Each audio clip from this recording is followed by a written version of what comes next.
Israeli Prime Minister Benjamin Netanyahu faces one of the most high-risk moments of his political career, a vote that would dissolve Israel's parliament and collapse his government after more than 600 days of war. The question is, why now? Well, let's remind you of the political climate here. Netanyahu has begun testifying in his ongoing corruption trial years after pleading not guilty.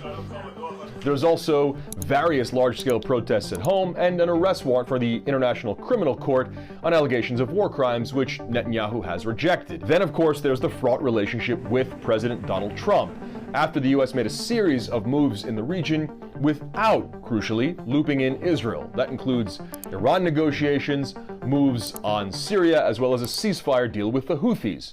But that's not why the government could collapse now. Here, it's all about friction between Netanyahu and his Likud party and the ultra-Orthodox religious parties. Those parties are looking for a broad exemption for ultra-Orthodox men from Israel's mandatory military draft, something they traditionally had for decades. But now Israel is more than 20 months into a war in Gaza, and the military needs more men. Much of the country sees it as a question of fair burden sharing between the different parts of Israeli society. But it's on this issue that some of the major religious parties are threatening to vote against Netanyahu and collapse the government.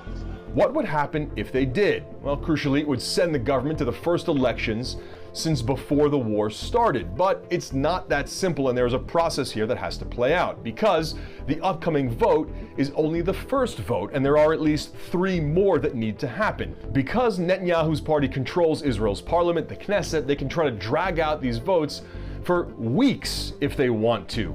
Even so, if the first vote passes that preliminary reading, it is a very strong signal to Netanyahu that the pressure on his government is rising.